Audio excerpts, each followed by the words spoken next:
এত কিছু দেখে অনেকেরই ব্যথা হচ্ছে, অনেকেরই চলছে যে বাবা 2.5 মাসে এত কিছু করে দিচ্ছে সরকার, তাহলে আমরা কি করবো? তাই ওনাদের কাজ করছে। কিন্তু এটা করতে গিয়ে সরকারকে কালিমা লিপ্ত যারা চেষ্টা করছেন, আমি এখানে বসে বলে রাখছি যে তাদেরকে কিন্তু সোশ্যাল মিডিয়ার যে অ্যাক্ট আছে, যে নিয়ম আছে, সেই অনুযায়ী কিন্তু তাদেরকে আইনের দরজায় আসতে হবে। কিন্তু সোশ্যাল মিডিয়ায় একটি তীব্র বিতর্ক তৈরি হয়েছে যে এখানে নাকি আসলে 100 টাকার টিকিট কাটতে হচ্ছে এবং সেই টিকিট নাকি কাটছে সরকার। এরকম অভিযোগ অনেকেই লিখছে।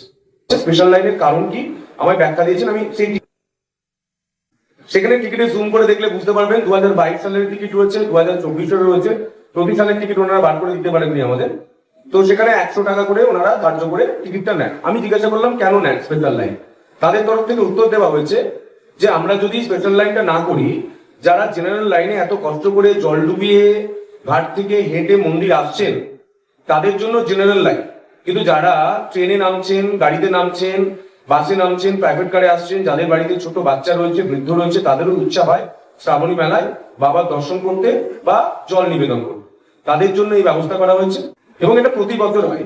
এই টাকা কোনো সরকারি খাতে বা কোনো সরকারি প্রকল্পে বা কোনো সরকারের ঘরে বা কোনো রাজনৈতিক দলের কাছে যায় না। এই টাকা পুরোপুরি খরচ হয় মন্দিরের উন্নয়নে। মন্দির কর্তৃপক্ষ করেন, মন্দির কর্তৃপক্ষের কাছে টাকাটা থাকে। কাতারে কাতারে মানুষ তারকেশ্বরে আসছেন। আপনারা লাল ঝান্ডা ধরে কিছু করতে পারেননি, 15 বছর থেকে কিছু করতে পারেননি, আনফ্রার রূপ নিয়েছেন, করুন, ভালো করছেন, কিন্তু এটুকু বলা যায় প্রশাসন কিন্তু শক্ত হাতে এর ব্যবস্থা নেবে। আপনারা এই মুহূর্তে দেখতে পাচ্ছেন যে মন্দিরের সামনে কোন রকম বাধা ছাড়া মানুষ পুজো দিতে পারছেন, জল ঢালতে পারছেন। পরের যদি আমি ছবিটা দেখাই পেছনের উইন্ডোতে, দেখবেন প্রচুর মানুষ তারা লাইন দিয়ে কোনো বাধায়, পরে দেখতে পাচ্ছেন কোনো বাধায় তারা কিন্তু জল দিতে আসছে। এটা হচ্ছে পুরোটা জেনারেল লাইন।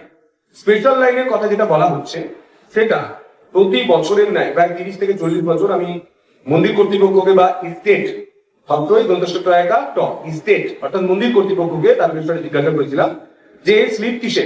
ওনারা আমাকে উত্তর দিয়েছেন 30 থেকে 40 বছর চলে আসছে, এবছরও আমরা করে দিচ্ছি টিকিট, সেই টিকিট দিয়ে স্পেশাল লাইন করা হচ্ছে। আমি দেখতে পাচ্ছি তারকেশ্বরের বাইরে থেকে বর্গি আসার মতো কিছু জন ক্যামেরা তুলে নিয়ে চলে আসছে, যারা কিন্তু কোনো সংবাদ মাধ্যমের কর্মী বলে আমার পরিচয় আমার কাছে এখনো জানা যায়নি, এবং তারা একবারও স্থানীয় রিপোর্টার, সাংবাদিক বা স্থানীয় বিধায়ক বা স্থানীয় মানুষের সঙ্গে কথা বলার প্রয়োজন মনে করেননি। এই মেলাটাকে ছোট করে দেখানোর জন্য এই কাজটা করছেন। আমি তাদের বলবো, দেবাদিদেব মহাদেবের মন্দির যারা ভেঙেছিল আজও তারা বাটিয়াতে বসে থাকে, কিন্তু আজও দেবাদিদেব মহাদেবের মন্দির, অর্থাৎ আমি গুজরাটের কথা বলছি, সেখানে কিন্তু মন্দির মাথা উঁচু করে আছে। রাম মন্দির যারা ভেঙেছিল তারা বাটিয়াতে বসে আছে, কিন্তু মন্দির, রাম মন্দির ঠিকভাবে আছে। আপনারা মন্দির নিয়ে অরুচি কুরুচি কথা যেগুলো বলছেন বা সরকারকে বদনাম করার চেষ্টা করছেন, আপনারা আসুন, দেখুন, আসুন, তথ্য তুলে ধরুন, এবং এটা করে নবরূপে নবসাজের যে শ্রাবণী মেলা তা আপনারা ছোট করতে পারবেন না। মানুষের ভিড় সেটা প্রমাণ করে দিচ্ছে। একদম একদম সেইটাই তো সবাই একটা ধারণা চলে যাচ্ছে। আমি এটা বলি, অল্প বিদ্যা ভয়ঙ্কর একটা কথা আছে। আপনি টিকিটটা জুম করলে, আপনারা তো স্থানীয় ছিল, দেখতে পারেন স্টেট লেখা, হরফই দন্তস্বটা ট। অনেকে ভাবছে স্টেট। স্টেট শব্দ যারা তারকেশ্বরের ইতিহাস জানে তারা জানে। রাজার আমল থেকে হয়ে আসছে। মহন্ত মহারাজ রয়েছেন, তার কাঠামো রয়েছে, তার ম্যানেজার রয়েছে, মন্দির কর্তৃপক্ষ রয়েছে, তাদের সারা বছরে বিভিন্ন কর্মীরা রয়েছে, মন্দির চালানোর খরচ রয়েছে, তাদের বিষয়। আপনাকে একটা ছোট্ট উদাহরণ দিই। আপনার বাড়ি রয়েছে, বাড়ির আগে পর্যন্ত আপনার রাস্তা, আপনার লাইট, পানীয় জল, এগুলো পৌঁছে দেওয়ার দায়িত্ব সরকারের, পরিষেবা পৌঁছে দেওয়ার দায়িত্ব সরকারের। কিন্তু আপনি আপনার বাড়িটা কিভাবে চালাবেন, আপনার বাড়িতে কি রান্না হবে, তা কিন্তু সরকার কোনোদিন ইন্টারফেয়ার করতে পারে না। হ্যাঁ, অনেকে বলে পারে, যারা বলে তারা সিপিএম এর আমলের কথা বলে, তৃণমূলের আমলের কথা বলে, যাদের সরকারটা পার্টি অফিস থেকে চলতো আর যারা মনে করতো যে আমরা যেটা করবো সেটা মানুষ মেনে নেবে। মন্দিরে কোনোদিন কোনো সরকার হস্তক্ষেপ করতে পারে না, এবং সরকারি টাকা থেকে মন্দিরের কোনো কাজ চলতে পারে না। আপনারা দীঘার ঘটনা জানেন, সরকারি টাকায় কি হয়েছিল সেটা জানেন। তো আমাদের সরকার, রামরাজত্বের সরকার, মন্দিরের আগে পর্যন্ত মব ম্যানেজমেন্ট, অর্থাৎ ভক্তদের যাতে সাধারণভাবে যেতে পারে সেই ভিড় ম্যানেজমেন্ট, পরিষেবা দেওয়া, 5 কিলোমিটার ছাড়া ছাড়া সেবা কেন্দ্র, আমরা যেখানে বসে আছি 4টি বড় বড় সেবা শিবির, এবং 1 কিলোমিটারের মধ্যে 2টি করে জলের ব্যবস্থা পিএইচি করেছে। গোটা রাস্তা ঝাড়ু দেওয়া হচ্ছে, এবং এই যে বিপুল পরিষেবা তার সঙ্গে সঙ্গে দৃষ্টিনন্দন করে দেওয়ার জন্য পুরো আলোতে মুড়ে দেওয়া হচ্ছে, লেজার শো হচ্ছে, প্রতি রবিবার হেলিকপ্টার থেকে পুষ্পবৃষ্টি করা হচ্ছে আগত ভক্তদের স্বাগত জানাতে, এবং তার সঙ্গে সঙ্গে ড্রোন শো হচ্ছে এই তারকেশ্বরের আগামী সম্ভবত রবিবার, দিন এখনো ঠিক হয়নি। আজকে আমি এবং আমাদের তারকেশ্বরের এমএলএ সম্মানীয় সন্তু পান একটা বিশেষ প্রেস কনফারেন্সের মাধ্যমে আপনাদের কাছে কিছু কথা বলবার জন্য এসেছি রাজ্য সরকারের পক্ষ থেকে অনারেবল সিএম এর নির্দেশে। তো মূল যেটা বিষয় সন্তু বলে গেল একটু আগে, আমি বিষয়টাই একবার অন্যভাবে আপনাদের কাছে রিপ্রেজেন্ট করতে চাই। দেখুন, তারকেশ্বর মন্দির ট্রাস্ট আর রাজ্য সরকার দুটো আলাদা আলাদা বিষয়।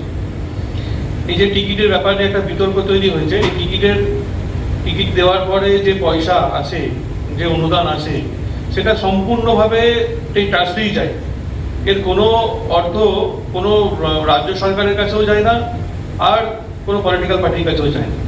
তো অনেকের একটা ভ্রান্ত ধারণা হয়েছে যে নতুন গভর্নমেন্ট গঠন হয়েছে, নতুন গভর্নমেন্ট গঠন হওয়ার পরে এই একটা কেওয়াস সৃষ্টি করার চেষ্টা করা হচ্ছে, এত সুন্দর একটা শ্রাবণী মেলা চলছে, এই প্রথমবার নবরূপে শ্রাবণী মেলা সাজানো হয়েছে এবং রাজ্য সরকার একটা বৃহৎ অর্থ এই বরাদ্দ করেছে শ্রাবণী মেলার জন্য, এবং কাতারে কাতারে ভক্তরা ভিড় জমাচ্ছে, যে কোনো অন্য বছরের থেকে এই বছরের ভিড় অনেক বেশি।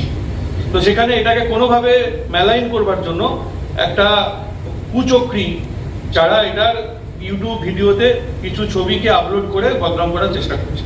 আমি একটু বলতে চাই, এই যে টিকিট নিয়ে পয়সা নেওয়ার বিষয়, এটা সম্পূর্ণভাবে তারকেশ্বর মন্দির ট্রাস্টের বিষয়। এর সঙ্গে রাজ্য সরকারের কোনো সম্পর্ক নেই, বা গভর্নমেন্টের কোনো নির্দেশও নেই, গভর্নমেন্টের কোনো কিছু নেই। তো রাজ্য সরকার শুধুমাত্র এই মেলাটাকে চালাবার জন্য তারা রাজ্য সরকারের পক্ষ থেকে অর্থ অনুদান করা হয়েছে। বাকি যে পুরো বিষয়, এটা শ্রাবণী মেলার যেটা চলছে মন্দির ট্রাস্টের ব্যাপার আছে এই বিষয়টাতে। আর লোকাল প্রশাসনের সঙ্গে আমরা কথা বলেছি, যেখানে যেখানে এইসব চক্র চলার চেষ্টা করা হচ্ছে, পুলিশও সম্পূর্ণভাবে এই বিষয়টা দেখবার জন্য তারাও নিজেরাও সঠিক জায়গাতে আছে এবং পুরো সিকিউরিটির সঙ্গে হচ্ছে পুরো কাজ, এইটুকু আপনাদের কাছে বলতে পারি। তাই সবার ভ্রান্ত ভুল ধারণা ভাঙবার জন্য আমাদের এই প্রেস করা মাঝপথে শ্রাবণী মেলার, যে কোনোভাবে এর দায় বা এর দায়িত্ব রাজ্য সরকারের নয় বা কোনো আমাদের এমএলএর নয়। এটা সবার মাথায় রাখার জন্য আমাদের আজকে প্রেস কনফারেন্সে আসা। দীর্ঘদিন পরম্পরা অনুযায়ী শ্রাবণী মেলা অনুষ্ঠিত হচ্ছে। তো সেই শ্রাবণী মেলাতে আজকে আড়াই মাসের একটা সরকার গঠন হয়েছে পশ্চিমবঙ্গে।